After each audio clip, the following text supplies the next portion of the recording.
So, most of you know that Amber and I are expecting our first child. And if you didn't know that, my wife and I are expecting our first child. It is due in December, middle of December, the 14th, and we are pretty excited. But this whole experience has really made me kind of reflect on it and reflect on the whole process of becoming a dad. And I wanted to put together a series of videos just kind of sharing my thoughts and my, I guess, reflections on what that's going to look like in the road to fatherhood. And so this series is going to be called The Road to Fatherhood, just sharing some insights, some thoughts, and hopefully you guys can give me some feedback too, those of you that have already traversed this road, and I look forward to that feedback. But today I just wanted to share with you really just an honest confession from my own personal side of things when it comes to becoming a dad. It's kind of crazy to say that. So let me just jump in. My wife and I have been married for, when the baby's born, we'll be married. We'll be just a little bit past our 14-year anniversary. I will have just passed my 35th birthday, and we actually got married after 3 months and 1 week of dating. And the first question that everybody asked us whenever we got married or were wanting to get married that quickly was, is she pregnant? No, obviously she wasn't pregnant because we don't have any kids. We just knew that we knew that we knew. But we always joke about it because we think about the fact that for this amount of time, if we would have had a kid then, we would have a teenager right now. And I can guarantee you that kid would be messed up. And I'm gonna dive into that a little bit today. But I really wanted to share with you just a little bit of my story and kind of what's going on. So we got married very quickly, got married very young, but the truth of the matter is that I was very immature.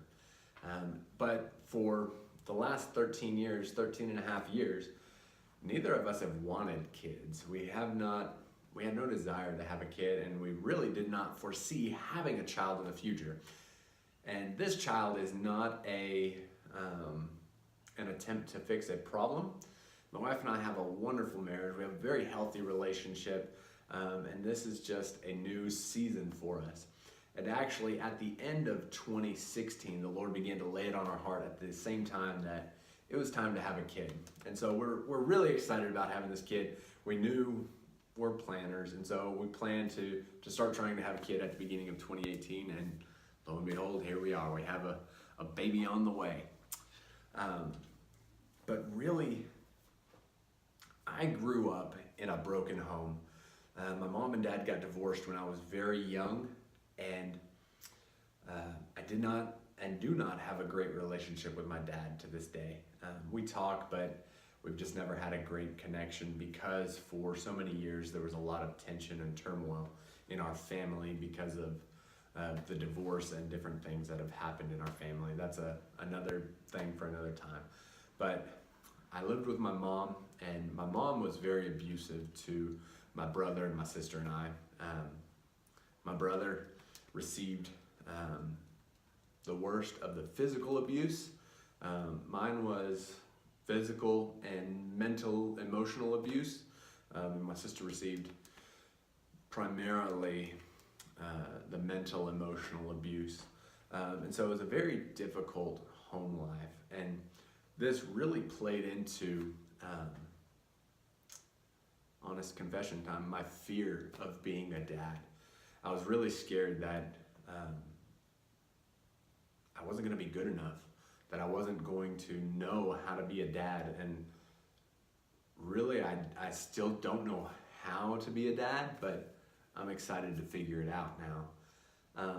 But all of these things from my past really played into a fear of what fatherhood would look like. Am I going to fail my kid? Am I going to be abusive like my mother was? Am I going to be good enough? Am I gonna screw this kid up? I mean, let's be honest. I mean, it's freaky to think about having a child and having to raise it and teach it morals and ethics and teach it about the Lord, and the whole process of becoming and raising up a child.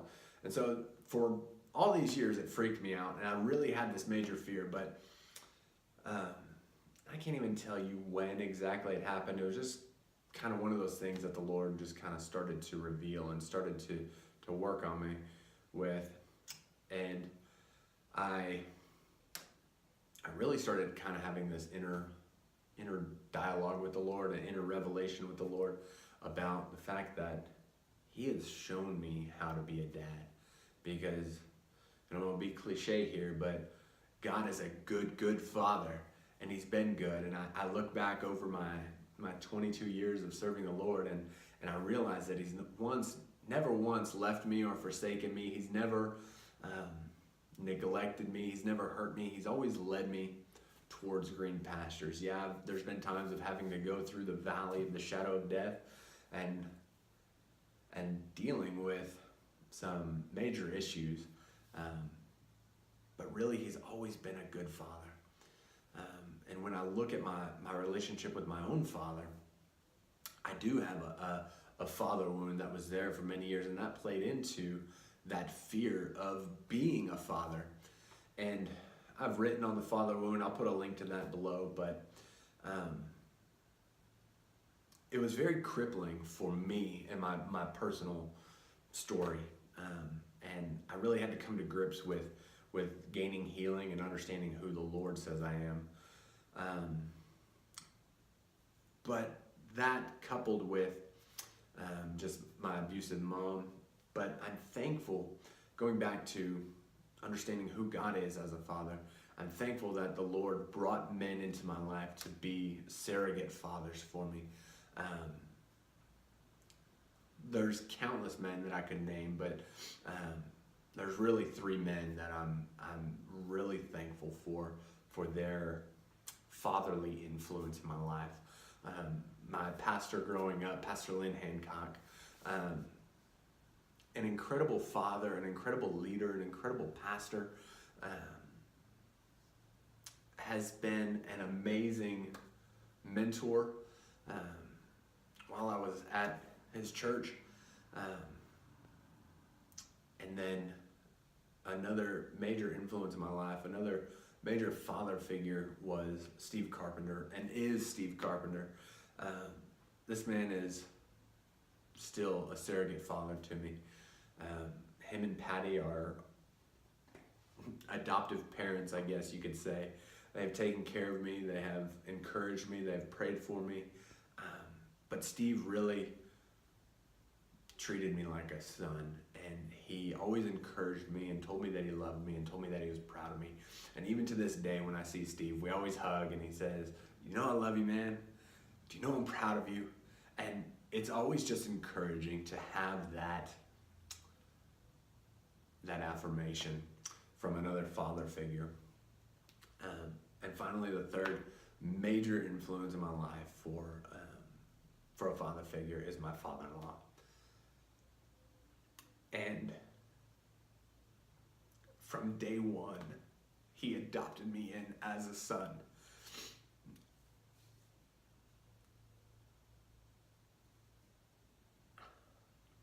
He showed me what it's like to be a dad. And he's had his own struggles through his life, but from day one, he has loved me like a son. And he has taken me in. He has shown me radical love, radical grace, and amazing leadership, and just a passion for God. And I couldn't have asked for better in-laws. And so it's men like these and others. I'm not trying to negate the influence of others, but these three men were major impacts on my life as father figures that I didn't have at home. And so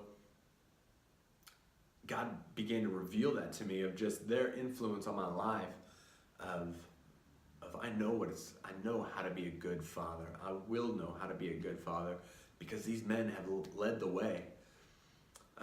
And so as I'm on this road to fatherhood, that's just my honest confession. For many years I feared being a dad, but the truth is there's always going to be a little fear that there's a road that we have to go through of the valley of the shadow of death, but it always leads us to green pastures and still waters. And so even though I had to go through those valleys, and even though I had to go through that road of fear, God is bringing me and has brought me to a place of green pastures and still waters about fatherhood and that concept of being a dad. And those of you that follow me on Instagram and Facebook and whatever, really on Instagram is where you'll find a lot of the pictures, but I am that geeked out dad. I am so excited to be a dad. God has completely dissipated and dispelled my fear about being a dad, and I am just that geeked out guy that I am so excited to meet this little creation, this little bundle of joy. And so as I am walking down this road to fatherhood that'll be here before I even know it,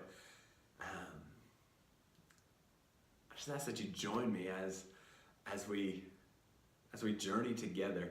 And I'm going to share some thoughts over this series. I don't know if it'll be 4-part series, if it'll be a 10-part series. I don't know. But God is really going to help me walk through some things. And if something resonates with you, give me some feedback. Help me grow. I mean, this is a new experience for me, but really just entering into fatherhood in this second half of life and really understanding that these last 14 years, God was really preparing me. I have grown and matured a lot over the last 14 years, and I cannot wait to meet this little kid and to meet this little ball of life that the Lord is entrusting to Amber and I to raise and to influence, to be an incredible world changer. And so we're just going to travel down the road to fatherhood, and I hope you'll join me and give me feedback of your thoughts, of your experiences, of things that you know. Let's try to keep them on a little bit of a straight train, so we don't have too many rabbit trails, because I'm going to go, each video will have a different topic of just kind of some things that the Lord is revealing to me. But I hope you'll join me on this journey to fatherhood. All right, guys, I love you. I will see you next time. Bye-bye.